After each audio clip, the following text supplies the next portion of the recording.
Hello everyone. In this reading, we will discuss reading number 15 of CFA Level 1, Introduction of Financial Statements Analysis. In this reading, we are going to see the overview of financial statements, its components, and the way to analyze it. Okay, so this is just a basic discussion. Because this is the first discussion, the first reading of this subject, the financial statements analysis, I would prefer going or starting this particular reading from the very basics. That is, we'll start with the introduction of financial statement. So what is financial statement? What is the purpose of financial statement? Who analyzes financial statement and from what perspective? What are the components of the financial statements? And then we will also see how those components are developed from the scratch. Okay, so we will see some transactions and how those transactions are recorded in the different components. The components are balance sheet, income statements, and the cash flow statements. So this is going to be very interesting discussion, and we'll start with the basics. And after we discuss the basics, we will also see, just a second, we'll also see this particular sheet where I will show you how from the scratch, how the balance sheet or the statement of income or the cash flow statement, these three components of the financial statement reflects the transaction. So we are not going to start with the journal entries and then posting it into the balance sheet or the income statement. We will just see how these components are impacted by the transactions, right? So let's get back to our original discussion, the discussion of financial statements introduction. Now imagine a company. The name of the company is, let's say, ABC Incorporation. This company does a business of, say, manufacturing of cookies or production of cookies. It's a kind of bakery type of company, but a huge size company. Now this company is listed company, the publicly traded company, meaning you as an individual can purchase shares of this company. Okay, so this is the public company. Now this company will do the business in a fiscal year. Fiscal year is financial year. Okay, so the complete reporting, the financial statements are for the fiscal year. So this company will do its business in the fiscal year, and at the end of the year, when this year ends, so this is just for the timeline like 0 and T1, and this is starting date of the year. Remember, this is fiscal year, financial year. So it starts with the 1st of April 20, we are taking 21, and ends on 31st of March 2022. Now, the management of the company wants to show how company performed in this particular year. So at the end of the year, company will provide financial statements or publish financial statements for their stakeholders. Please note the word, it is stakeholders, not the shareholders, for the stakeholders. So what are these components, or what are the component of the financial statements? So financial statement mainly provides, first is the balance sheet. Second is the income and expense statement. And third is the cash flow statement.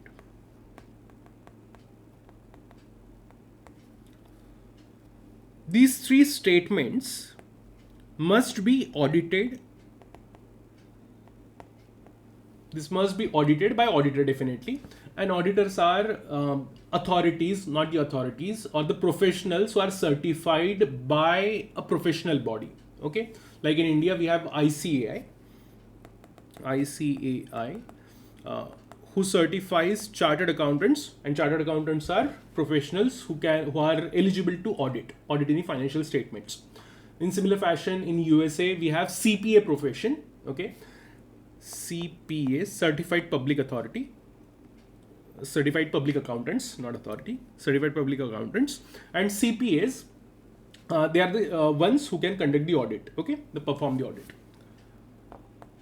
Okay, and again, in USA, it is state-wise. Okay, CPA certifying authorities are different, I guess, according to the states, different states. Now here, these are the three statements which will provide the information relating to the company's performance in this year. Now, the first component is the balance sheet. So balance sheet provides this statement, or balance sheet is the statement of asset, liability and equity of the company. So this provides point in time position of the company, like how many assets company holds, how many liabilities are there, and equities share. Okay. Next is the income and expenditure statement. So income and expenditure statement provides the revenues and the cost incurred by the company in various areas or the various line items. Again, we are going to, anyway, we will see everything in detail. So I'm just giving the quick overview. And third is the cash flow statement. So cash flow is kind of a cash movement report of company. So cash inflows and cash outflows are presented in the cash flow statement. These statements are provided for the stakeholders. And the stakeholders are shareholders. Then we have creditors, suppliers, and then you can also add like regulators or other stakeholders who are interested in knowing the company's position. Okay, it can be a prospective shareholder as well, not just the existing shareholder. Using these financial statements, these stakeholders will take the decision of their investment and supply of goods and like that. Now, for example, the shareholders are the ones who own the equity of the company, or we can say they effectively own portion of the company. Now, the shareholders can take the decision based on the financial statement which shows the performance of the company for the given year. They can decide on to invest more in the company or just stay like that, or like dump their investment. Okay, so they have this type of option. For the creditors, financial statements provides the insight regarding the lending decision. So should they provide loan to the company or not? Will company will be able to repay their interest as well as the principal amount or not? Okay, based on that they will take this decision. For suppliers are the one who provides the goods, like in the raw material or plant and machinery. So suppliers will take the decision, should they provide or supply the company goods or not, or on what terms. Okay, so terms are also important. Maybe if company is not doing like well, or if say it is doing poorly, then supplier will say, okay, I will provide you the goods, but I want immediate payment. I want everything in cash. I want in advance payment. Okay, so he might collect advance payment or cash payment, and he might like try not to get into the credit terms. Credit terms as in, I will supply goods today, you pay me after 45 days. This is kind of a risk for the supplier. So supplier will avoid getting into these type of transactions. Okay, credit based transactions. He will always try, if the company is doing poorly, he will always try to get as either advance payments or the cash payments. Second, if the company is doing well, like properly, like high value company, then the supplier might be like, okay, I'm ready to give 45 days credit, 60 days credit. So this all information is available for stakeholders with the help of, like, they will use these statements. Now, there is a differentiation between the publicly traded company and the private company. Private company and publicly traded company means, if the company is private company, then it is owned by 1 to 10 like number of individuals. Okay, and there is no public interest in there in this company. So it is assumed by the regulators that these investors who are investing in the private company are smart enough. So this private company is less regulated compared to private company, public company, incorporation. Okay, and India, it is denoted by limited public limited company. Now the public limited company, because shares are being traded, or shares are traded on the exchange, there are general public or the innocent users who are going to purchase the shares of the company. That's why these companies are highly regulated. There are a lot of requirements regarding how the financial statement should be produced. There are requirements regarding the reporting, like what should be reported, how it should be reported, and there are 100 different things. It also includes what methodology for accounting of even like transactions should be used. So it goes into very detail. So we will not get into the details, because anyway we have detailed discussion in coming chapters. So this chapter is kind of an overview. So we'll try to make sure this becomes an overview only, not a detailed discussion. Now, there are more requirements, and we have to, or we are supposed to study the requirements from the perspective of this public limited company. Now in USA, SEC is the body, Security Exchange Commission is the body who monitors or who provides the guidelines and everything for these publicly traded companies. So okay, so it is a kind of regulatory authority. In India we have SEBI, okay, Securities Exchange Board of India. Okay, so this is about the basic introduction. Now what we will do, how we will start. So we will start with the first understanding of the basic financial statements components. Then we will see some audit requirements. So what is provided in the audit report, who should be the auditor, again the overview part, and how the auditor provides his opinion, his or her opinion. And then we will see the stakeholders' interest. Then we will see one particular case study as in the actual financial report of Coca-Cola company. So this is going to be interesting, and we will see how the Coca-Cola presents its financial statement. So you will get better insight once you see all this like reporting.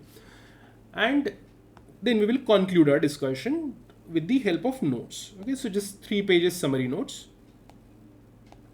So we have to just see like whatever is given here, right?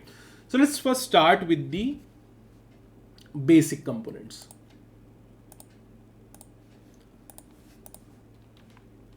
Okay, so as like any other class, my assumption is you understand nothing about the financial industry or financial statements, or you know nothing about the accounting. So here I will present or show you how the transactions reflect in these 3 statements. Okay, balance sheet, financial statement of income and expenditure, and cash flow statements. And then we will move into the discussion. Now again, there is one recommendation for you if you are very new to this particular industry. So on weekly basis, or at least in every 15 days, you should download one annual report and one 10K of a company, and then try to read it. Okay, so if once you read it, you will develop the habit of reading financial statements, and then with time it will get synchronized with your understanding, and you will be able to analyze it in a better manner. Okay, so again, analyzing financial statements is part of habit. More you do it, it will be better for you, right? So how we will see how the transactions are recorded is this particular part of the discussion. Now see here. So first I mentioned some transactions here. Okay, so our assumption is we are starting a business, and here we are starting a company, and we will start the transactions from introduction of capital in the company. Capital as in you will provide funds to the company. Okay, one more discussion or one more important point here is, always remember, from the legal standpoint, the person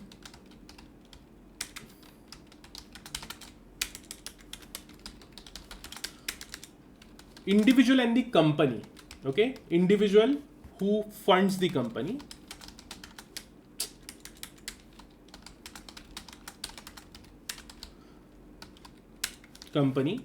and this particular company are separate legal entities.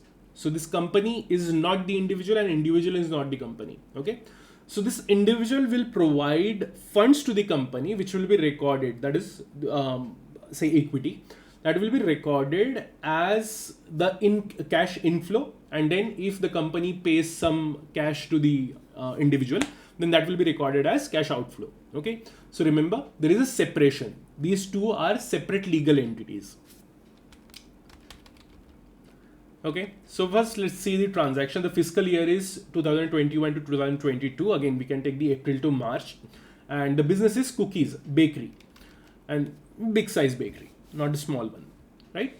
So we are starting from the introduction of capital. Then we will also take some loan for the equipment purchase. Then we will purchase the equipment. Then we will generate some revenue. Sale during the year is a revenue during the year. And we will also see what happens when it is in the cash and when it is in the credit form. Then we will also purchase some goods as a raw material, obviously. So first we will purchase the goods and then we will sell. Okay, then again, we will purchase some raw material in credit terms. Then we will make labor payments as in payment to the laborers. Then sell and admin expenses and tax provisions. Okay.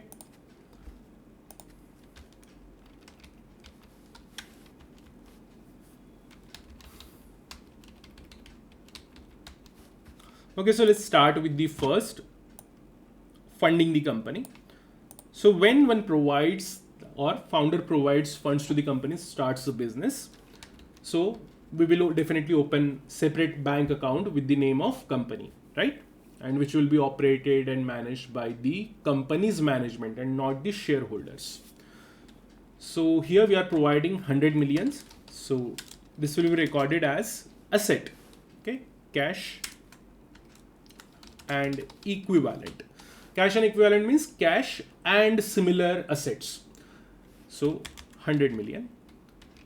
And then this will be recorded as equity 100 million. Okay, so the company will show 100 million equity against 100 million cash. So this is again double accounting principle. Okay, so double entry principle for accounting. Now here you can see in balance sheet we have two sides, assets and liability side. So asset is anything tangible or intangible company owns or individual owns which offers economic benefit in future or even existingly. So this is again the technical definition. If you just go by the raw definition, it is the property owned by the company is the asset.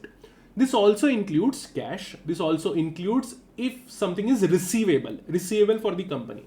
So say you are the company and you give me a loan of say 100 million. Thank you very much. And this 100 million is liability for me because I owe you 100 million.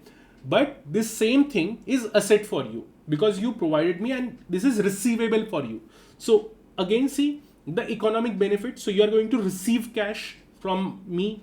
So that will be considered as an asset for you. Okay. Then again, the plant and machineries, there are different types of assets. So cash, some investments the company is making and all like that. Okay. So first transaction is recorded, which goes into the equity, and then you have cash and cash equivalent. So this is how the balance sheet will look.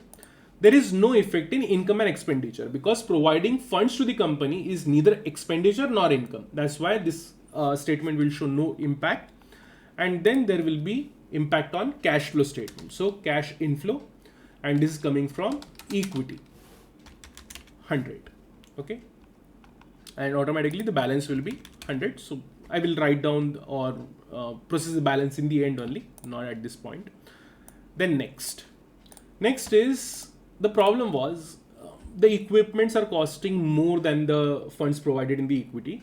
So it is 125 million and there are other expenses which we will incur in this particular course of business. So that's why we need some loans. Okay. So we'll borrow 50 million from bank. So this will get into the bank loan and this is 50 million, and automatically again this 50 million will be received in cash and cash equivalent, that is in the bank account.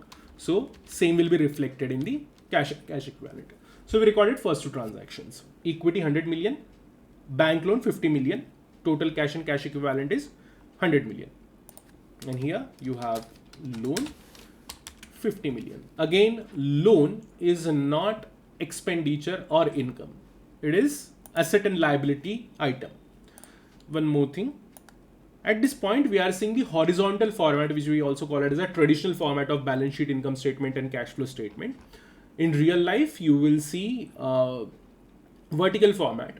And this vertical format is good, but in the initial level, if you are just starting or trying to understand the balance sheet, income and expenditure statement and everything, so it becomes a bit difficult because it is vertical. You will understand why it becomes difficult. That's why I'm going with the traditional balance sheet format. So it is better for understanding purpose because you are able to see everything side by side, right? Now, first two items are over. Now we will purchase equipment which cost 125 million. Okay. So imagine scenario, you are going to purchase equipment. You as in say you funded this company and now you are in the management of this company. So you'll go for equipment purchase. When you go for the equipment purchase, you will pay from the cash, right? Cash or cash equivalent bank. So 125 million will be paid from this particular bank. So automatically this balance will be reduced by 125 million. So 150 minus 125 million is 25 million. And now you have plant and machinery worth 125 million because you bought it, right? Now here see, no matter what transaction we are making, our total for both the sides, left side, right side, is equal, and it is going to be equal all times, all scenario, in like no matter what happens. Unless you make any mistake, you will see the asset side and the liability side's total is always same. Okay. Now this is recorded here again. First two parts were the cash inflows. Now we have cash outflow because we purchased plant and machinery. So plant and machinery, 125 million cash outflow, just removing the balance. Okay. Now here, if you see cash inflow minus outflow, inflow 150 million, outflow 125 million, the difference is 25 million. The same amount will always be reflected in cash and cash equivalents, this position, 25 million. It should be same always. Okay. Now the first three parts are over. Now we will record, or we'll see how the sale during the year in cash is reflected. So let's start with the cost of raw material, the raw material purchase in cash and in credit. Okay. So cost of raw material in cash is 15 million. So expenses, raw material, 15 million, right? In cash and in credit.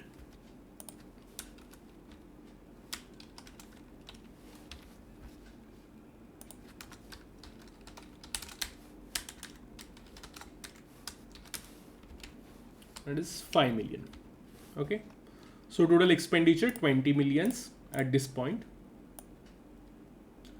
And using, like, after spending on these raw materials, you're able to generate sale during the year. So first is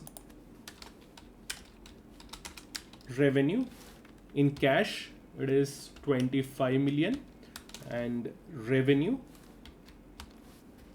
in credit, which is 15 million. Okay. Now let's see how these matters will reflect in your account or like in balance sheet.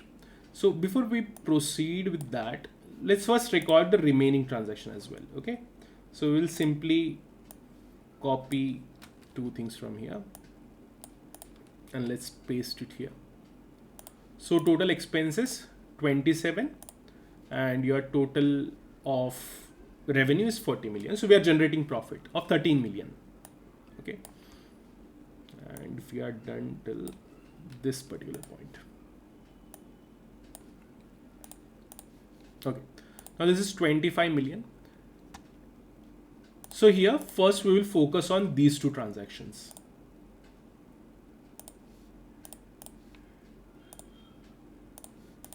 Okay.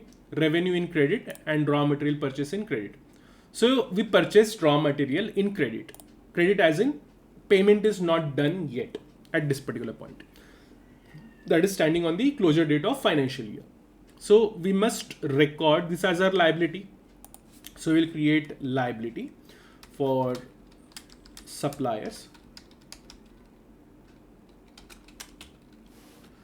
And it is 5 million. Okay. And we have receivable. Okay. So receivable is 15 million, and 15 million is coming from here. Okay. You sold goods and now you have 15 million receivable. Okay. The next part is cash revenue. And again, this is the cash revenue. Labor payments, everything in cash. Okay. So we will first calculate the profit and loss here. this minus this. So 13 million in profit. And now we will record tax payment. Okay, ideally it should be in the in this situation, this area only. Okay, tax payment is 3 million. It is not the payment, it is provision. Provision meaning, see, by the end of the year, you will know what is the profit of the company. At that particular point, you only know what is your tax liability. Okay, you cannot like immediately pay to the government. You have some time, right? So on that particular date, on the closing date or closing date of the financial year, you will first generate the liability, and then after say 1 month, 15 days, you will pay to the government. Okay, you will pay your taxes. The provision is 3 million. So again, your net profit is 10 million. Okay, and this profit, net profit, will reflect here. Okay, under profit and loss of 10 million. And here we have to now make the adjustment in your cash. Okay, so again we have to reflect tax provision. Tax provision is liability of 3 million. Rest of the liabilities are already recorded. So currently the like line items which are not recorded are 1, 2, 3 items. Okay, so 22 minus 25. 22 minus 25 is 3. Okay, so in revenue you received 25 million in cash and you paid totally 22 million in cash. Remember, received 25 million and paid 22 million in cash. So automatically cash should reflect 3 million more, right? So this will become 25 plus 3, 28 million more. And again, see the magic. Your asset and liability side is same. Okay. Then again, we have to show these transactions, like all the cash transactions here, and cash inflow in revenue 25, and cash outflows, raw material, labor payment, admin expenses. Okay, and the difference is, balance is cash inflow minus outflow. Oh my god, let's see, like 28 million as per cash flow statement, 28 million reflected in your balance sheet, right? See this, like very interesting. Okay, so this is going to happen in real life.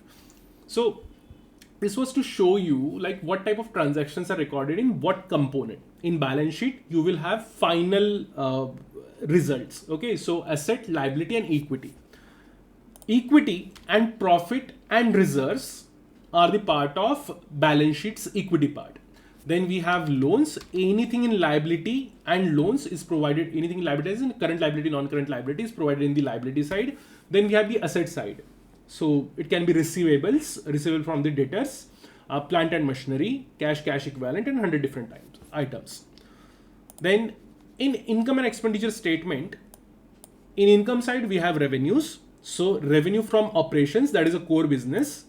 And then there is a revenue from non-operations. Okay, that is from the interest income or like that. Other incomes which are not the part of your business. Or incidental income. We can also call it as incidental income. Then on the expense side, we will record all the expenses and the difference will be profit and loss. And then cash flow statement will only record the cash movements, cash inflows and cash outflows. And its purpose is to provide insight of this particular account. This particular account, that is a cash account. Okay, cash and cash equivalent account. Fine. I hope you got the idea of all three basic components. Again, so if at this particular point you are feeling like things difficult, concepts some points difficult. Don't worry about it. We have detailed discussion on every part. Okay, this FSA statement analysis, FSA analysis subject itself is a discussion on individual line items mentioned here. So we will discuss everything in detail regarding the income taxes. We will discuss how to treat incomes as in the revenues, treatment of revenues, when to recognize the revenue, and so on. What principles to choose or what principles to opt to record revenue and expenses. We will also discuss how to treat the assets. We will discuss how to treat the liabilities. There are 100 different discussions which we will discuss in everything in detail. So right now, for the overview purpose, you need to first understand what is balance sheet, what is income and expenditure statement, and what is a cash flow statement. So all these transactions will reflect in these statements like this. So I hope you got the purpose of these particular components, right? Okay. So now we will move into our discussion. Let me close this. Okay.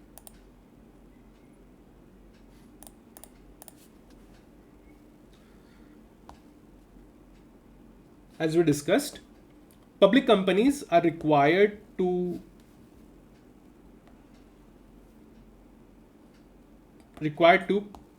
publish their annual reports,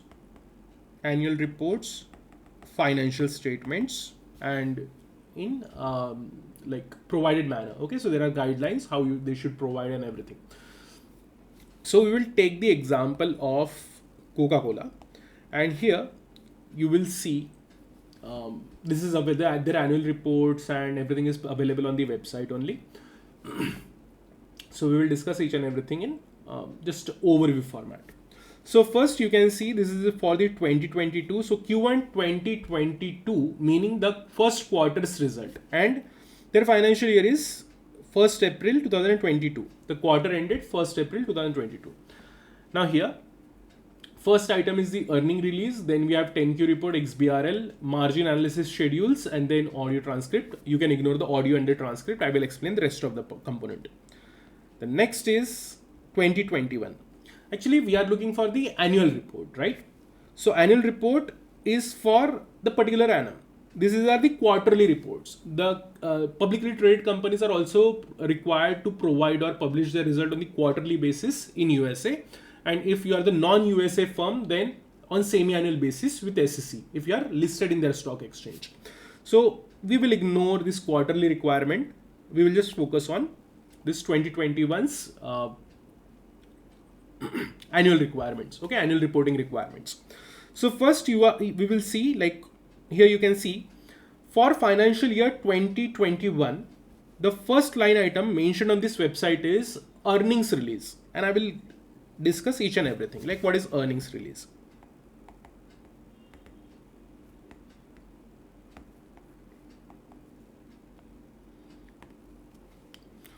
So this is T0, this is T1. This is T1 is the end of financial year, and this is say T2, which is the annual reports publishing date. Okay, publishing date as in the actual AGM date, annual general meetings date. On this date, these reports are signed by, it is assumed like that. Okay, so it is signed by the management, and then it is published like this. So before this date, company will release the earnings report, which provides the information, or which provides the shareholders the information about expected earning for the year, so that they can build the expectation or what to expect from the annual report. So if they get every information immediately in the annual report, it might affect their opinion about the investing in company or not. Okay, it might affect the share prices. So these companies will provide or publish earnings report first, a few days before the annual report. And earning report only mentions what is the expected earning for this year. Okay. So this is the earnings report, and then they will take the discussions. Okay, so they will conduct the discussions. They will discuss with the shareholders. Okay, so they will shareholders will ask the query to the management. Management will report.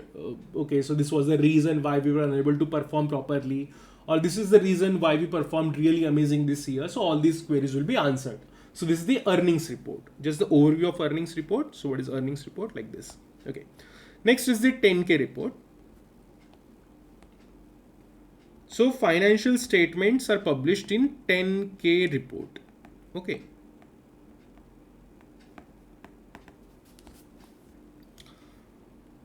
So this is as per the regulation. Again, we will see the 10K report. Don't worry about it. And again, we discussed, right, the balance sheet and other things like balance sheet, income expenditure statement, and the cash flow statement. So all are the part of 10K report only. And anyway, we will see it in detail, so you don't have to worry about it. 10K report also includes auditor's report and other parts. Again, next is the Xbrl. One more thing here. For annual report, the form which we use to submit the like this report, the financial statements and the audit report and everything, is the form 10K. For the quarterly statements, we use 10Q report. Okay. So here you can see, like, see 10Q for the quarter and 10K for the year. This is the quarterly report, right? Okay, now Xbrl.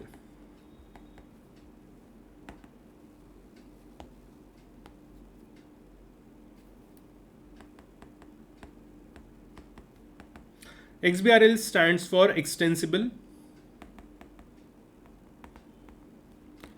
Business Reporting Language. Okay, Extensible Business Reporting Language, which is a form of XML. So the purpose of Xbrl is very simple. Imagine two companies, A and B. So actually Xbrl is not part of your curriculum. I'm just explaining the Xbrl. Maybe like if you are sitting for the interview and interviewer asks you what is Xbrl, so you should know what is Xbrl. Okay, so Xbrl is the XML based technology. XML is the extensible markup language, and this Xbrl is specifically designed for business reporting. Now imagine two companies, company A and company B, both are the public companies, and SEC requires both the companies to report their financial statements in form 10K. And previously the form 10K was simple, like a pen and paper type of form, and all these companies are submitting their annual reports. Now these annual reports submitted by these companies, or the financial statements submitted by these companies, are in the different format. Okay, so if say SEC wants to check something in their annual reports, then they have to manually look for everything, because these data, or okay, the company A, company B's data is not structured in a particular manner. What if they can design, or they can provide template to the company, okay, and the company is required to fill those templates. So if this happens, then automatically this SEC will generate a database of all the information of the company. So this database is very helpful. So it will be like SEC or even the shareholders, users will be able to retrieve data immediately. If you want to compare two companies, you can compare two companies line by line. So in the previous format, it was simple pen and paper based. Now in Xbrl, what happens? Say this is the equity, plant and machinery, cash. I'm just writing the random columns of or the cells of Xbrl's template. In this company A will fill their information like say 100 million, 20 million, 30 million like this, and 150 million, 40 million, 10 million like this. Okay. Because everything is submitted, or both the companies or all the companies are submitting their annual report in same format. Now it becomes comparable. So complete database will be created using this particular template, and then this template, the database can be used for all the analysis. Okay, so even the shareholders can use it for the analysis. So I'll just show you how it shows or how it reflects in browser. Okay, so this is Xbrl report.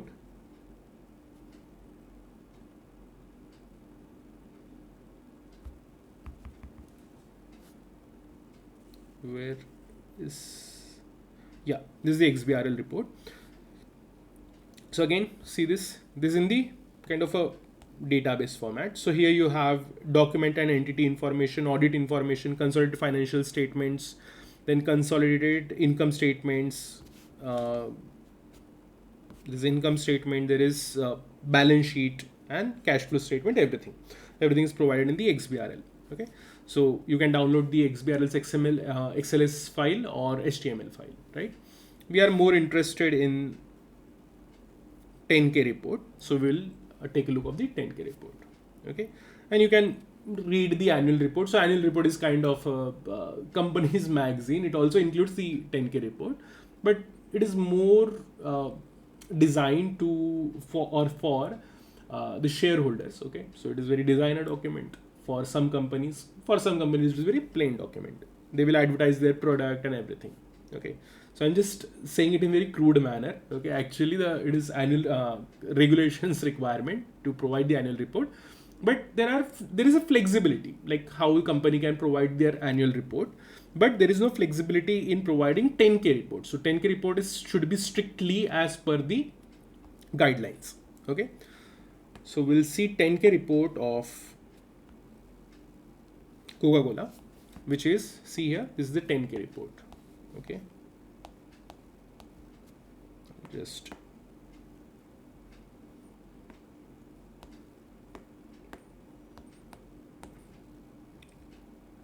we'll quickly look at the index and then we will move into the discussion. Right now you don't have to worry about all these items, even if you are unable to understand, because anyway we will discuss everything in detail, so we will understand at that particular time. Okay, so first part 1 provides the basic information about the business risk factors companies facing or for company, unresolved staff comments, properties, then legal proceedings against company or by company, mine safety disclosures applicable for specific companies, and then information about our executives, like who is working in the executive department. Next is the part 2, which provides you the financial statements components. So equities structure, then we have MD and A, management discussion and analysis, then quantitative and qualitative disclosure about the market risk, financial statements and supplementary data, changes in and disagreements in accountants on accounting and financial disclosure. So understand this. So assume like I am auditor of your company. According to your opinion, a particular transaction should be recorded in particular manner, and as per my opinion, the transaction should be recorded in a different manner. Okay, so treatment should be different for the transaction. Now there is a dispute. Okay, so this is a disagreement. Please note, I don't have authority to enforce that you should record a transaction in a certain manner. Okay, so you as a management of the company is responsible for preparation and presentation of the financial statement. Preparation means you have to prepare it, and presentation means you have to present it. Okay, so preparation and presentation of the financial statement is the responsibility of the management and not the auditor. Auditor is supposed to review those financial statements and not prepare those financial statements. Meaning, so all the obligation or all the rights relating to what treatment should be given for the particular transaction is with you and not with me. Being an auditor, I can only disagree with you. So all those disagreements will be provided in the this particular part. Then controls and procedure, how the company's internal controls are and procedures and everything. Other information. Disclosure regarding the foreign jurisdictions that prevents the inspections. Inspections from the auditor's perspective or the company's perspective.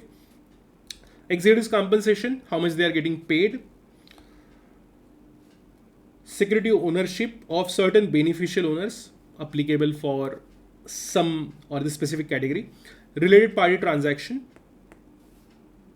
Related party transaction as in, say I'm the director of the company and I have like my wife's company is the different company and I'm providing supplies to my wife's company. So that's a related party transaction because she's related to me. So this becomes a related party transaction. And it should be mentioned specifically because there is a possibility of the transactions are not in the arm's length as in maybe I will charge very less price for the goods sold. Okay, because it's just my wife's company. So those type of problems exist in real life. That's why there is special requirement of related party transactions disclosure. So you have to, as a management, should disclose. Okay, so this is the related party transaction. And then the director's independence. Principal accountant's fees and services. That is the auditor's fees and services taken from the auditor. any statutory auditor means external auditor, who provides the independent review of financial statement, who signs the financial, signs as in who provides a review on the financial statement and signs it, his audit report. And that auditor, the external or statutory auditor, is not supposed to work on any other task provided by the company. His only aim or only task with the company or the relationship with the company is the audit of the financial statements. So for Coca-Cola company, the EY is the auditor. So this is the requirement. Okay, so that's why the services taken from the auditor should be mentioned separately. And fees paid. Okay, so say previous year the fees was 2 lakh dollars. Okay, and suddenly this year the fees is increased to 40 lakhs. So there is the shareholder might ask management like why the fees is increased like this. Okay, so for this reason this information should be provided. And then exhibits of the financial statements and schedules and form 10K summary. We are not interested in all the summary and other part. We will directly jump to financial statements.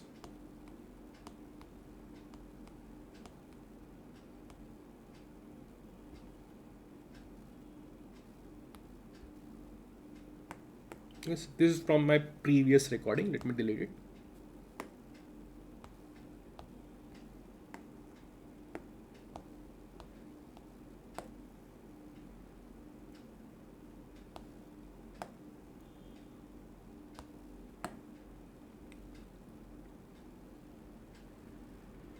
Okay, now here we are going to see all the line items, and we will start with the consolidated statement of income. Now, what is my goal as a presenter here? Okay, presenter as in delivering the lecture here. So my goal is to just ensure that you are aware of all these terms. So that's the only agenda. So this is consolidated statement. So I will explain the meaning of consolidated statement. Here you will see the operating revenues, non-operating revenues, and like that. So I will just explain you what are the operating revenues and like this. Okay. So at this point, you don't have to worry about the details of all these items. Just know the basics, like what is the basic meaning of net operating revenues, or what is the meaning of cost of goods sold, or what is the meaning of consolidated financial statement, like this. Okay, so this is what you need to know. Instead of diving deep into like every transaction, that will be troublesome, because at this point it is difficult to understand, okay, where is the specifics of all these transactions of the line items. And anyway, we have detailed discussion on every line item. So for example, income taxes. So how to treat the taxes? We have separate chapter on the taxes, right? So I guess you don't have to worry about all these items as such. Just know the basics, so that when we move into the next discussion, you are aware of all the basic terminologies which we are going to use in the financial statement and complete CFA curriculum, right? Okay. So first we will start with the understanding of consolidated, the word of consolidated statement. Okay. And at the same time, I will also explain you the meaning of this non-controlling interest.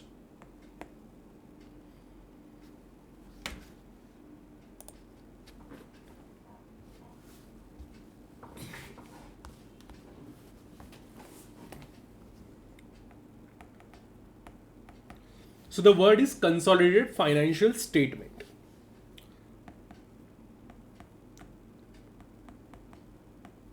Coca-Cola company. Okay. So we are seeing the overviewing the financial statements of Coca-Cola. So Coca-Cola will prepare its own asset liability, income, expenditure, cash flow statement, which is called as standalone financial statement. Standalone financial statement means only Coca-Cola's financial statement. Then there is also additional requirement to provide consolidated financial statement. So now what is a consolidated financial statement? So consolidated financial statement is statement provided by the parent company, which includes the asset liability, income, expenditure, cash flows of all its subsidiaries. Okay. Now what is subsidiaries? So this is Coca-Cola company, and Coca-Cola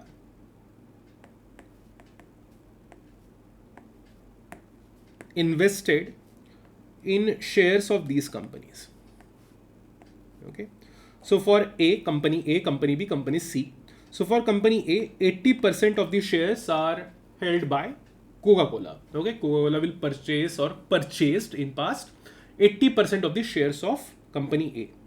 60% of Company B, 60% shares of Company B, and say 20% shares of Company C. So general rule is, in any company, if a parent company holds more than 50% voting rights or owns the control or the controlling interest is there, that is the owns, I'm saying in the very general manner, technically it is slightly different. So in general form, if the company owns more than 50% of the shares or the voting rights of a particular company, then that company is the subsidiary of Coca-Cola. So here, this A will be subsidiary, B will be subsidiary, because more than 50% shares are held by the Coca-Cola. But C is not the subsidiary. Okay. So for C, Coca-Cola will simply show investment in C in its asset side of the balance sheet. And for A and B, Coca-Cola will show complete balance sheet merged with its standalone balance sheet. So what is the meaning of this? So say this particular company has 10,000 worth assets. I'm just taking the example of asset. You can extrapolate it to income, expenditure. Then you can also extrapolate it to with like say liabilities and everything. Okay, assets. B holds 15,000 assets. Okay, I will just take the 10,000 because to calculate 60% it will be easier for me, right? Now see here. Ideally, if you just think from the layman's perspective, ideally Coca-Cola should show only 80% of the assets in its balance sheet, right? Because Coca-Cola effectively owns 80% shares in the A, right? If you consider B, then Coca-Cola should only present or show 60% of the asset, right? But the rules or the regulations or the accounting principle says, no, you are not going to show only 80 or 60% in your subsidiaries. You have to show complete asset, all the assets as yours, in consolidated financial statement. Okay.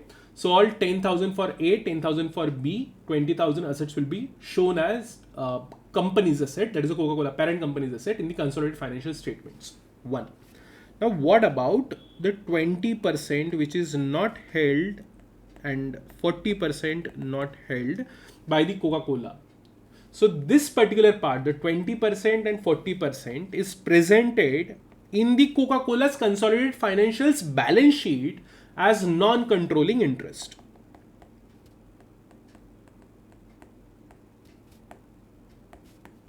So both 20% and 40% portion of these companies will be shown in the liability side of the Coca-Cola as non-controlling interest. Non-controlling interest means Coca-Cola's consolidated financial statement is showing that this much portion is not controlled by the Coca-Cola. Okay.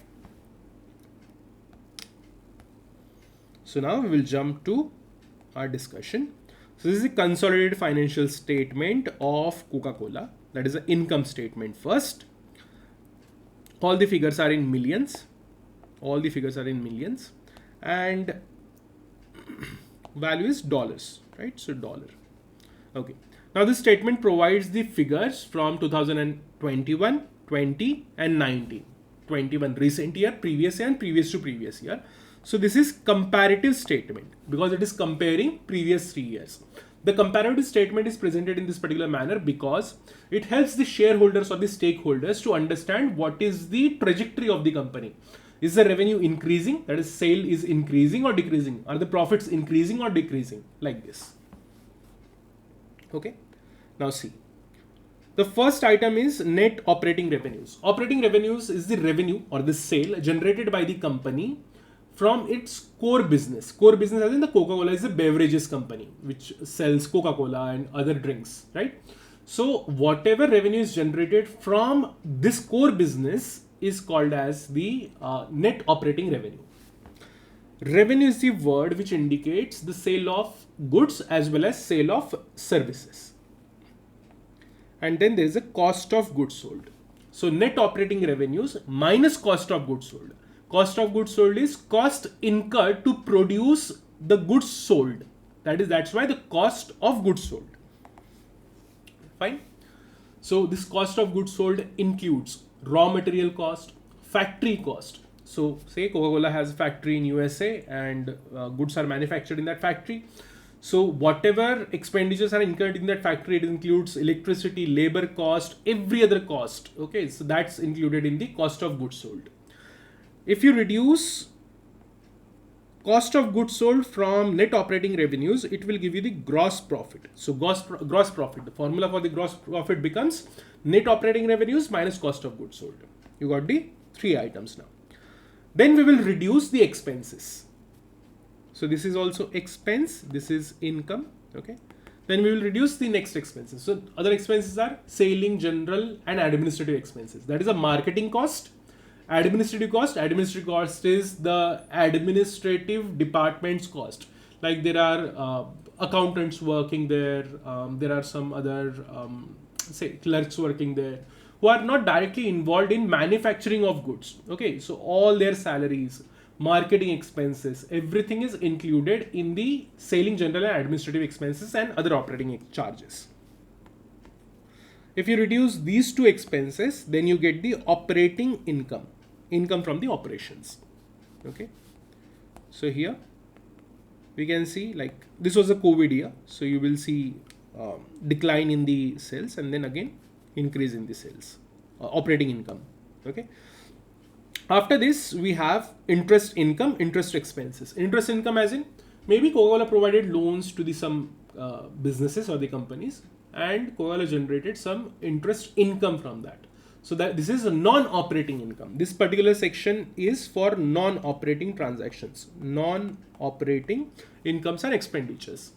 So interest income, interest expenses. Maybe Coca-Cola borrowed some funds and now paying loans and interest cost, interest cost on that.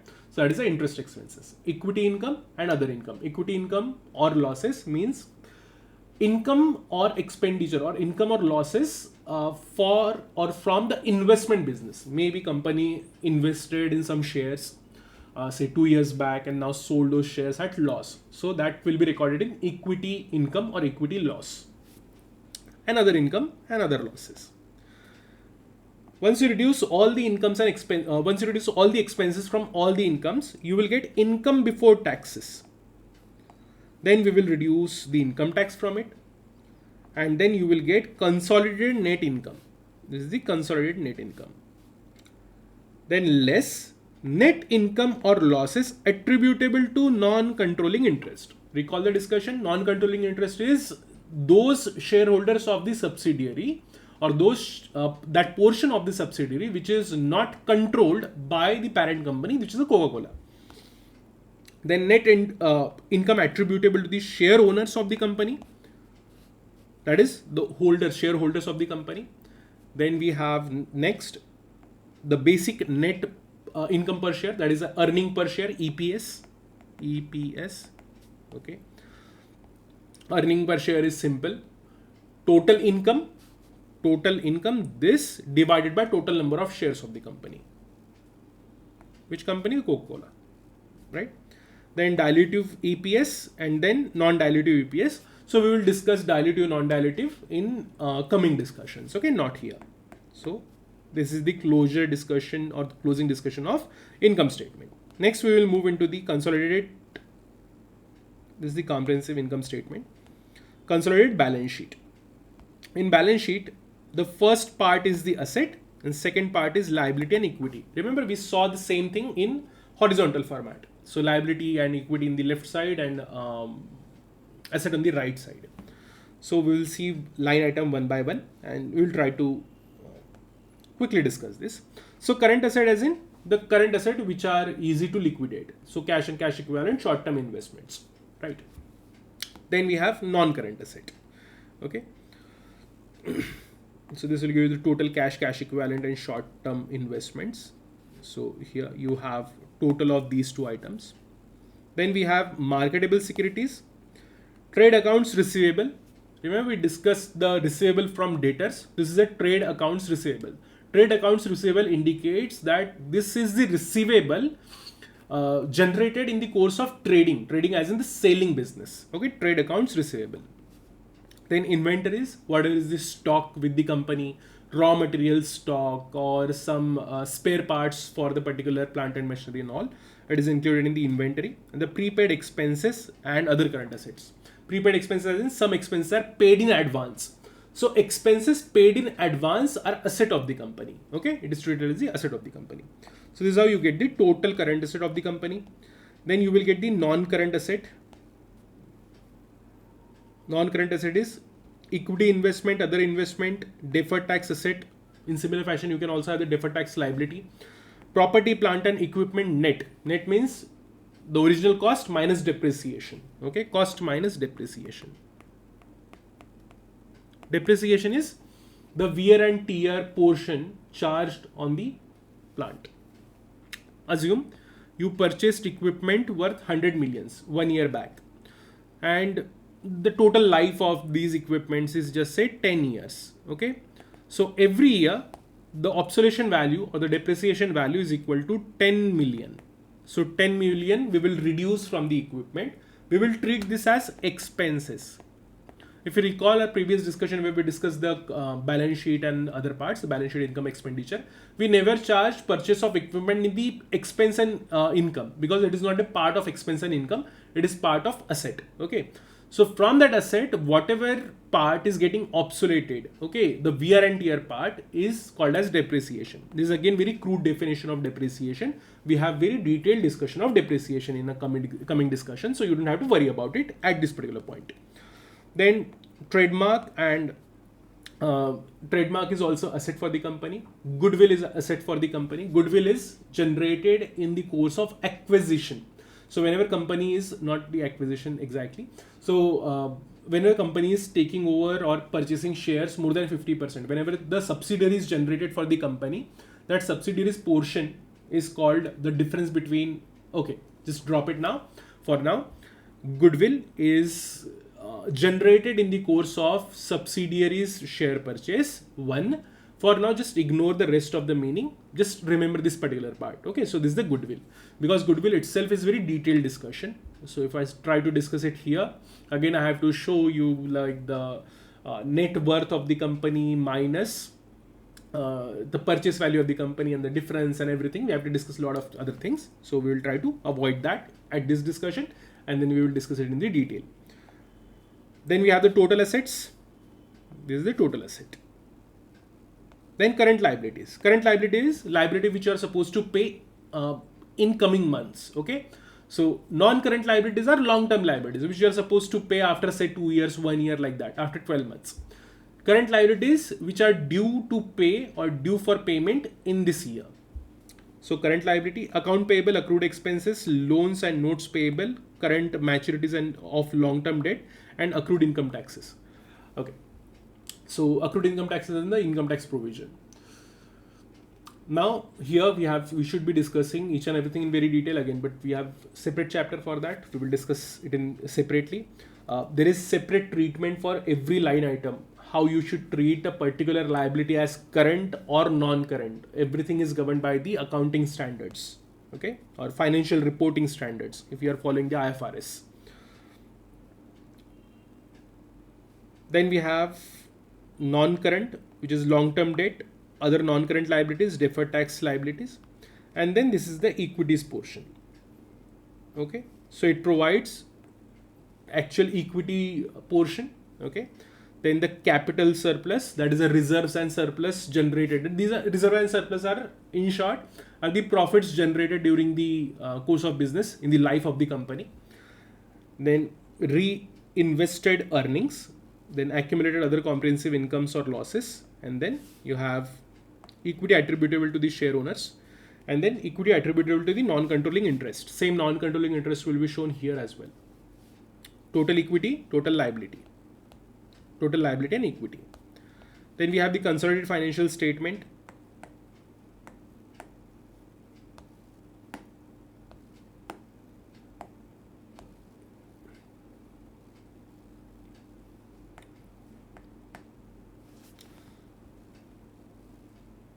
cash flows, inflow, outflow included from operating activity, from the core business.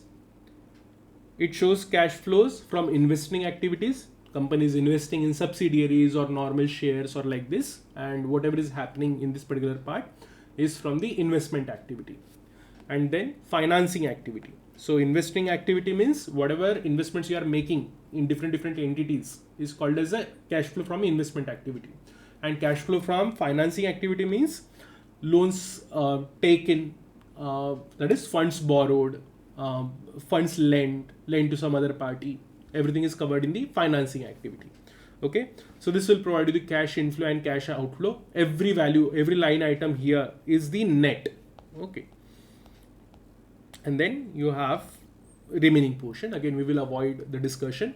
We have again separate reading on the cash flow statement, so we will discuss it there. Then we have consolidated statement of share owners equity. This is the requirement. Okay, you have to provide the detailed insight of what's in there in the shareholders equity statement. Okay, and then the important portion, notes to accounts or notes to consolidated financial statement. Generally, it is also called as notes to accounts. So we saw financial statements, right? So components like we saw balance sheet, income statement, cash flow statement, shareholders equity statement. Now these are like tables, right? In short, if you have to discuss in very crude format, so it is just a table. Not every information can be provided in that table format. If you try to incorporate all the information in that table, that reading of that table will become complicated. That's why the requirement is provide financial statements separately. In that financial statement, you have to provide notes to consolidated financial statements separately. And these notes to consolidated financial statement or notes to accounts is the explanation of whatever we did in those financial statements. Whatever treatment we opted for, the accounting treatment we used, all these special points which ideally should have been mentioned in that table, but it is difficult to explain or mention in that table. So we have to provide all that information in this particular notes to accounts. Notes to accounts starts from the description of the business, summary of the significant accounting policies, like what accounting policies are used, basics of presentation, principles of consolidation, how everything is consolidated, what principles we are opting for. Okay, then advertisement cost, every special item, every special comment you wanted or management wanted to give for that particular item should be provided here. Okay, and consolidated notes to accounts is very big part of financial statements, 10K report. It will keep going on like this. Note 1, note 2, and in similar fashion you will see note 9, note 11,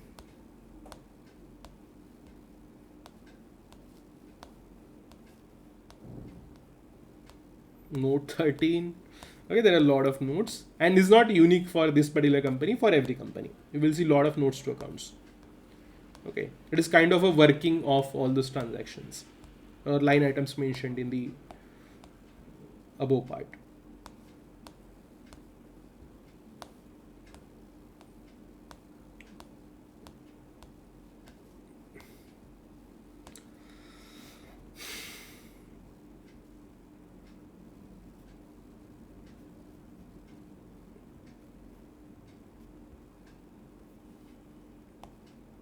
Okay, and now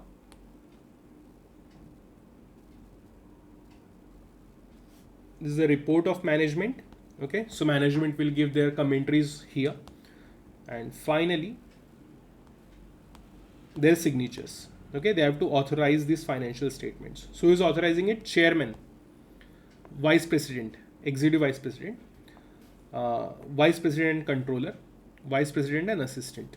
And here we have chairman and CEO and chairman of board, who is one person. Okay, it is not necessary. Chairman can be different, CEO can be different, and it depends on the company. Company wants to keep the chairman and CEO position same, or chairman and CEO position different.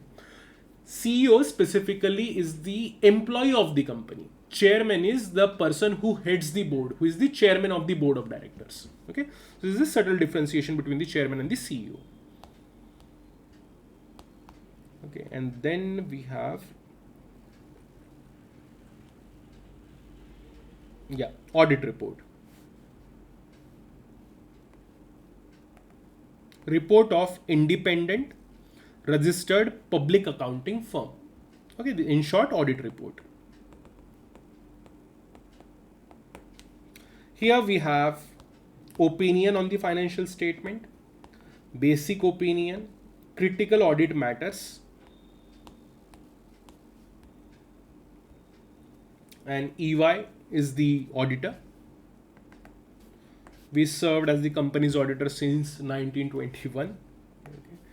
And this is the partner. Where is the partner's name? I guess in USA there is no requirement of mentioning partner's name. In India we have to mention partner's name, whoever is the auditing partner. Okay. So again, the auditor's reports part. Okay. Okay.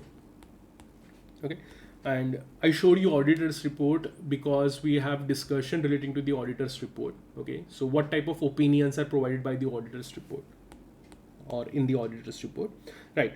So this is the end of our discussion. Now we will move into our text. Okay, so I guess almost everything we discussed in like proper format. Now here we have to I have just tick everything. Okay, we discussed this and like that. And then we have to also see like auditor's opinion and so on. Okay.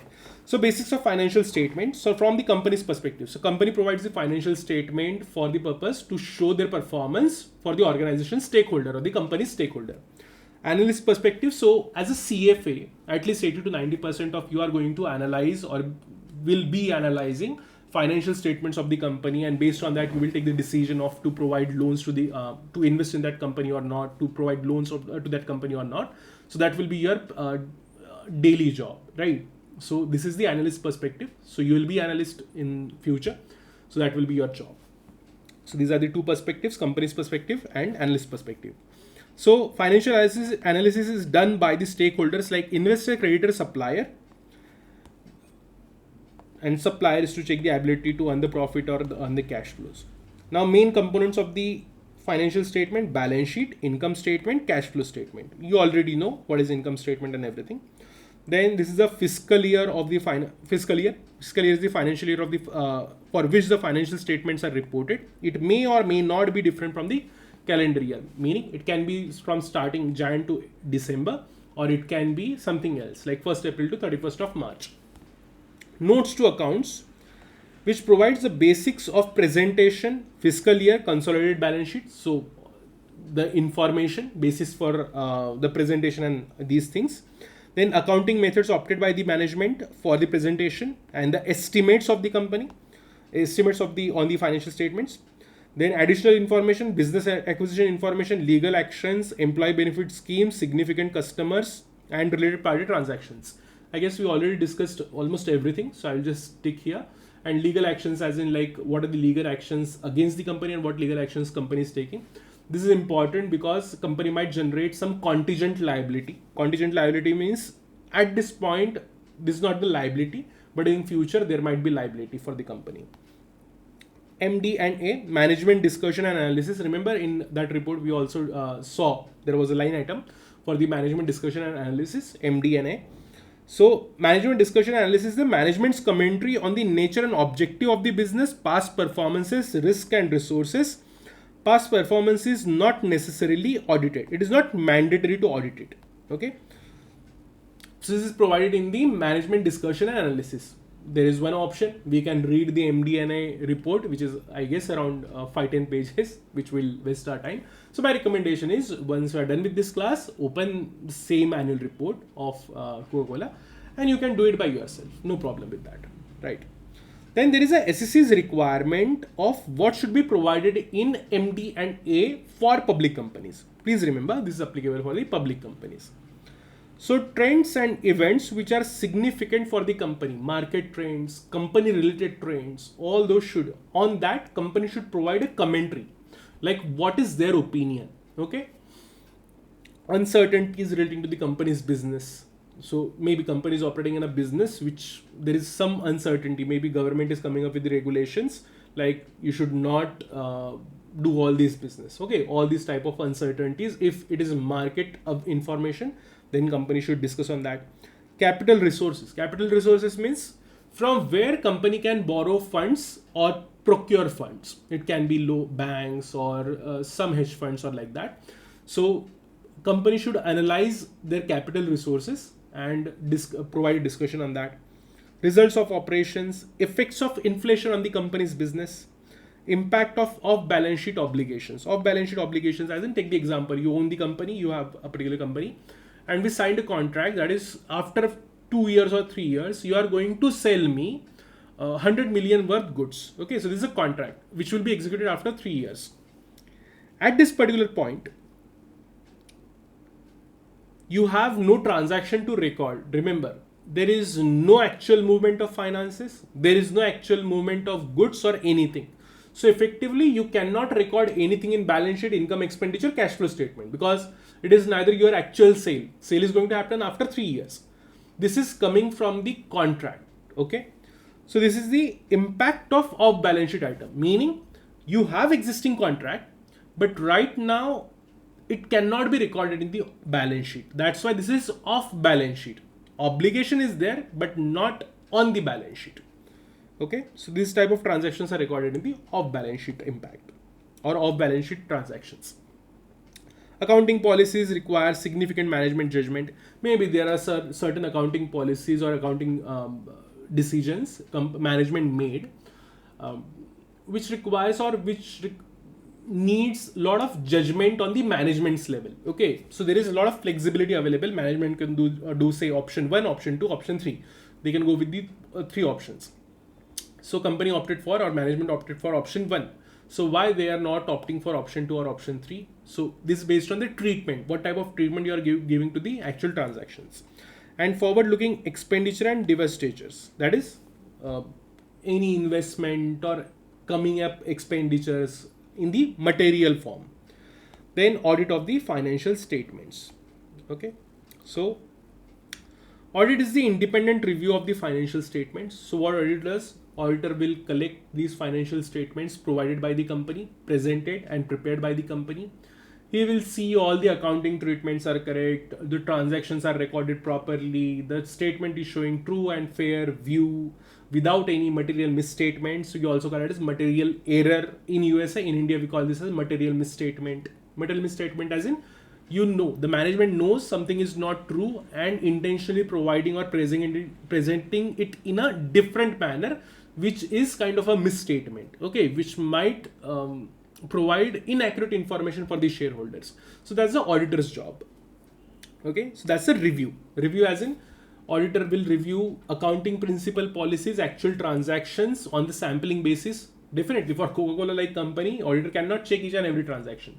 But auditor will check or apply auditing procedures and will see, okay, so transactions are getting recorded properly. So auditor will also review the internal controls of the company. There are 100 different things. So we will see whatever is mentioned here. So this is a review of financial statement. Then auditor should be certified. Audit should be certified by the certifying body. CPA in USA, CA Chartered Accountants in India. Or in UK also, I guess there is CA. CA is the Chartered Accountant, CPA is the Certified Public Accountant. So certifying body is in India ICI, in USA there is a different certifying body. Remember, certifying body is not a regulatory authority. It is just a certifying authority. They have absolutely no regulatory powers. They can only recommend something to government and government will take decision on that. So there is separate regulatory body who will require that these accounting standards should be followed. Okay, so now see how certifying body works. So certifying bodies have two main work. Okay, so first, certifying professionals, you have to pass exam and like that, and second is working on accounting standards or financial reporting standards. Okay, it is one and the same thing. Now this particular body, certifying body, cannot impose these accounting standards on companies. This certifying body will report or recommend to regulatory body. And then regulatory body will say, okay, now all the public companies and the private companies should follow these accounting standards as mentioned by the certifying authority, certifying body, this. And this certifying body will tell their certifying certified professionals like the CPAs and CAs, like, okay, you have to follow these accounting principles. You have to check these accounting policies, accounting standards, and like that when you are auditing the company, like this. So this is how it works. Okay, I hope you got the idea. First two parts are over. So auditors provide opinion on fairness and reliability of the financial statement. Fairness as in everything is presented in fair manner. True and fair review we call it as, like it is true, properly provided or mentioned in the financial statement, everything is shown in the financial statement. And reliability, it should be reliable. Okay, reliable as in, as a shareholder I can rely on those statements and I can take the decision on those based on those statements. Auditor is appointed by the board. Okay, so board of directors will appoint the auditor.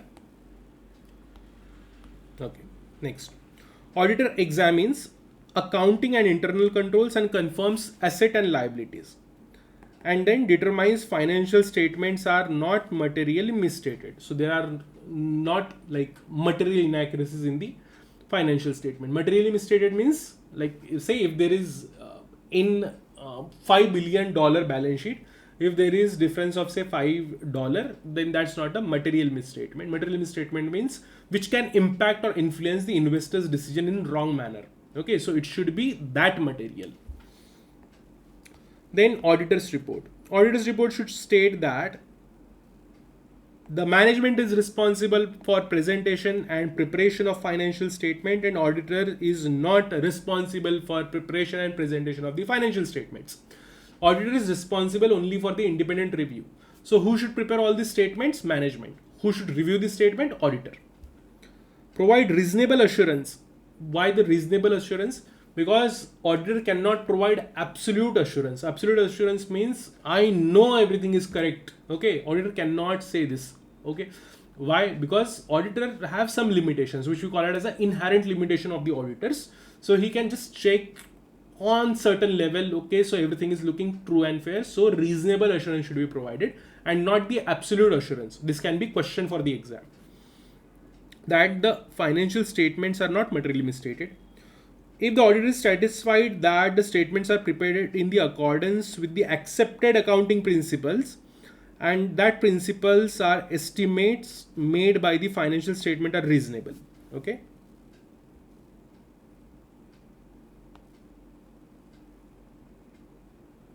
This is and actually. Okay. So that the principles and estimates made by or in the financial statements are reasonable. Fine.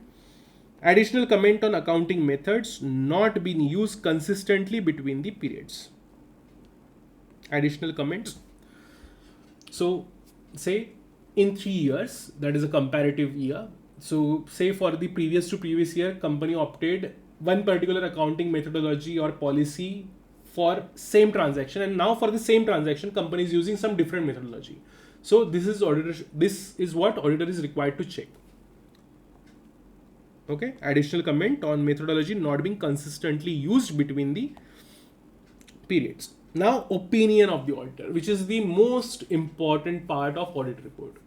So there are 4 types of opinion, and opinion is auditor says in that report. So this is how I find this financial statement. Okay. So opinion is mainly presented to show the auditors maybe reservations regarding that particular financial statement, or he might provide a clean opinion. Clean opinion means, okay, I agree with everything, no reservations at all. Okay. So unqualified opinion is the first type of opinion. Then we have qualified opinion, adverse opinion, and disclaimer of opinion. You need to understand the subtle differences between these 4 opinions. First is the unqualified opinion. Whatever auditor checked and reviewed is according to the accepted principles and everything is true and fair and everything is fine. No problem. Okay. So it is a clean report where auditor has no reservations. No reservations in opinion. Then next is the qualified opinion. So this is auditor agrees with whatever is presented to an extent extent except for few things. If auditor thinks like, okay, everything is presented in true and fair manner, not material misstatement, except I have problem with this. I think the accounting should be done in this way, and you are thinking that accounting should be done like a management, according to the management, the accounting should have been done in a particular manner. So there is a difference. Okay.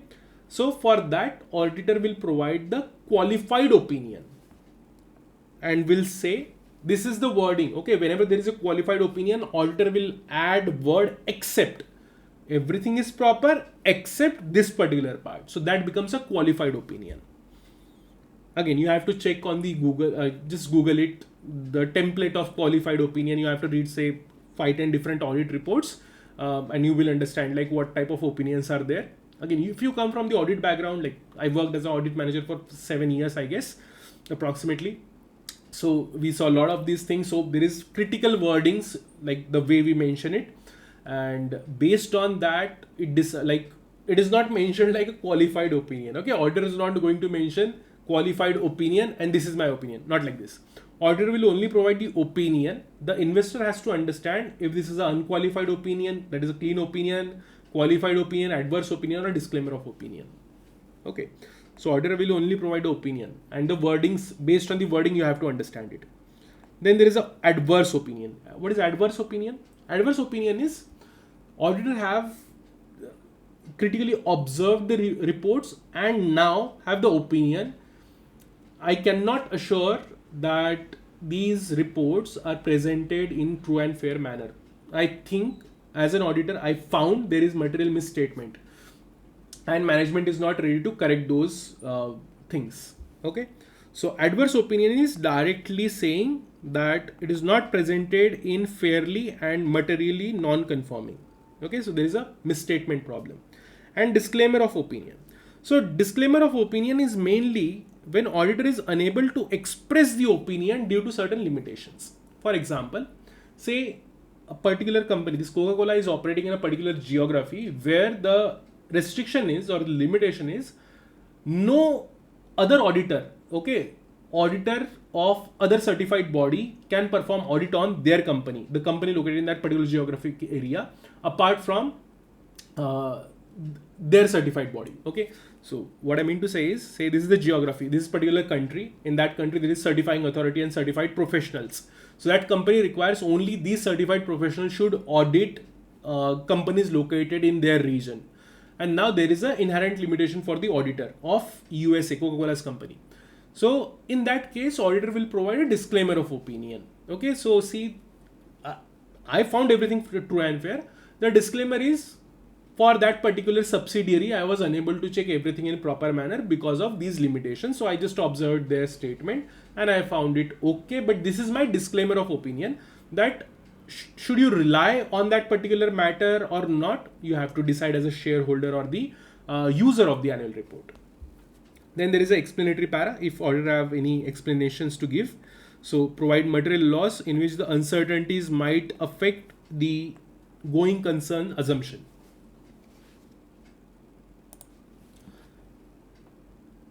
Okay. Now, explanatory para provides material loss in which uncertainties might affect the going concern assumption.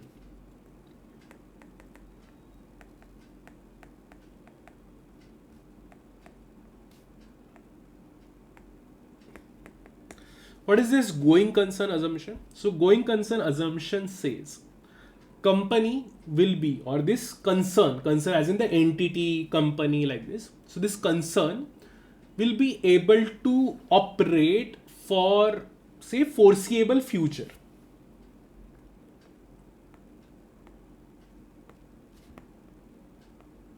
So going concern assumption says company will be able to exist or operate for foreseeable future.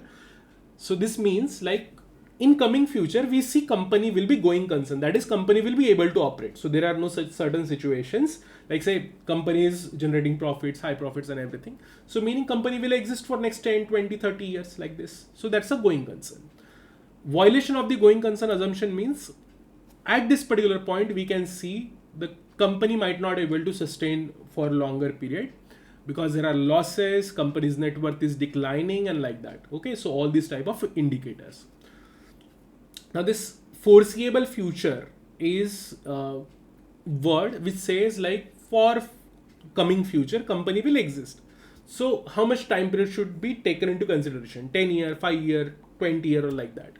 So the actual meaning of going concern and company will be able to exist for foreseeable future means that standing today, we cannot say company will not be able to operate tomorrow or this year like this. Okay.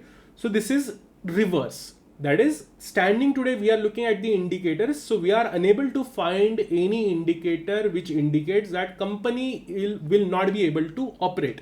Example, negative net worth. Negative net worth means liabilities are more than the asset. If this is a scenario, company won't be able to pay its liability, right? So if you have say 50 rupees in your cash, in your account, and you have liability of 100 rupees, so definitely you won't be able to pay it, right? So that's a negative net worth.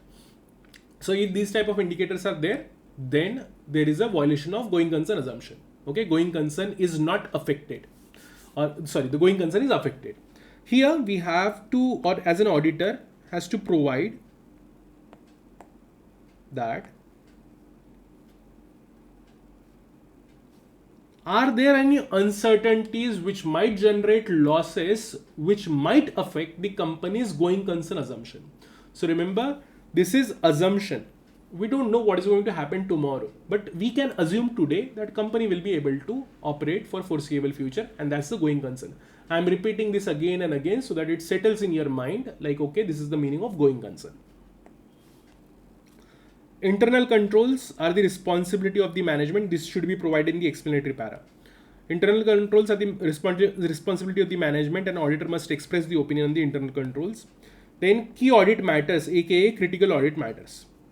Accounting methods that are significant to users of the financial statement. So auditor should provide like what type of accounting methods were used, including accounting methods that require significant management judgment in significant transactions. Again, significant transaction. Remember, not for every penny. Okay, so you have to only look for major transactions. Again, which might affect the users, financial statements users' opinion. Choice of method which auditor finds substantial and hence likelihood of being misstated. Choice of method as in the accounting method opted by the management which might result in misstatement of financial statements like this. So again, you have to remember this. This is not the audit class, so I cannot explain each and everything in detail. Okay, so generally those who are appearing for exam of these certifying like the CA exam, CPA exams, they have full book on this particular section. Okay, so on this one page, we have to they have to read full book. So definitely we cannot discuss everything in detail. So I have to stick to the basics here. Okay, so reports, then other matters, sources of information for the financial analysis and other than the financial statements. Now, from where as an analyst, as a CFA, from where you can collect the information. So there is something called EDGAR, Electronic Data Gathering, Analysis and Retrieval System. You remember I showed you, or I told you about the Xbrl. So Xbrl is the template which companies are supposed to fill. They will provide the XML file to the authority, and they will upload it in the XML file in the database. And that database in USA, it is called as EDGAR, Electronic Data Gathering, Analysis and Retrieval System. So all these XBRLs are stored in EDGAR. Okay, maybe someone might call it as Egger or Edger, whatever, I don't know, which provides the SEC filings. Okay, so what type of filings are required and what type of XBRL forms one will fill or the company will fill, which will be provided to the this EDGAR database. Again, this is as per the requirement of SEC, Securities Exchange Commission. In India, the requirement is from the MCA and SEBI. So first is the report 8K. So company has to provide, or the management, whenever I say company, you have to think about the management because company don't have brain, right? The management is operating for the company. So Form 8K. So Form 8K is report on acquisition and disposal of the significant asset or the changes in the management or the corporate governance. You have to remember what is the use of Form 8K. You don't have to study the Form 8K. Okay. So Form 8K is for the acquisition and disposal of the significant asset, that is subsidiaries, acquiring subsidiaries, disposing of subsidiaries, like that. Form 10K is annual form, and Form 10Q is the quarterly financial statement. Okay, so 10K is used for the annual financial statements and 10Q is for the quarterly financial statements. Companies' quarterly or semi-annual reports are not necessarily audited. It is not requirement. But annual report must be audited. And SEC can only direct public listed companies, okay, publicly traded companies, not the private companies. Proxy statements which are issued to shareholders in the matters which requires voting. We will discuss this particular part in corporate governance, not in the financial statements. This provides the information about the election, board, compensation, management, qualification, remuneration, and issuance of the stocks option. Okay. Then press releases and corporate reports. This particular part was the EDGR. Then we have, as an analyst, we can also look for the press releases and the corporate reports. Again, company provides all these reports, or company, a standard or a nice company should provide all this information on their website. Okay, so there are management's report and are not necessarily independently reviewed and generally available on the company's website. Earning guidance, we already discussed what was the earning guidance, the earning report, right? That is, company will issue earning guidance or estimate of the future earnings, generally issued before the financial statements are released. That is the closure of that particular annual statements release. Senior management may arrange a meeting to answer questions post earning guidance is issued. Industry information, like, as say, if you want to invest in the crude oil company, which is, say, refinery, who process or produces petroleum from the crude oil. So you should study about the geography, what is the Brent crude and all these informations, as it should be your own self-study part. Okay. And then financial statement analysis framework. As an analyst, you should follow this type of framework, not very like rigidly followed, but definitely this is general information. In step 1, decide the objective and the context. What is the purpose of analysis? What is the purpose of analysis? Structure of presentation of information and time available for the analysis. So what is your goal? Do you want to invest in the company? Are you working for the bank who wants to provide loan for the company? Obviously, depending on the goal or the objective, your angle of analysis will change. Step 2, gather data, including company suppliers, who are the customers, who are the management, very important data. Maybe a particular company have only one customer. If that customer dies, whole company will collapse. Definitely that customer is not the individual. So maybe a big company, and say one particular company provides semiconductors or the chips, wafers, that semiconductor wafers to Apple's smartphones. Okay. And now the Apple is the only company. Apple is the only customer for this company. So if the Apple dies, this company will collapse, like this. So you need to gather all these informations. Step 3, process the data. That is, processing of the data is calculation of the financial ratios. We will discuss everything in detail in coming readings. Adjustment, graphs, common size balance sheet. Common size balance sheet provides percentage of line items, like operating revenue as a percentage of total revenue, like this. Okay. Step 4, analyze and interpret. So obviously this is very basic. After interpretation, you can revise your objectives, or again you can start from the step 1. If you need more information, you can collect more information, like that. In step 5, you will report the conclusion and recommendations to the intended user. And in step 6, update the analysis periodically. So maybe you need analysis after every 3 months. So you have to update it accordingly. Okay. So this is all about the first reading on the financial statement analysis. I will upload this on the YouTube. So if you have any opinions, comments, or like that, qualified, unqualified, adverse, or disclaimer of opinion, you can also provide on this video. So thank you everyone. Thank you for listening. See you in the next video.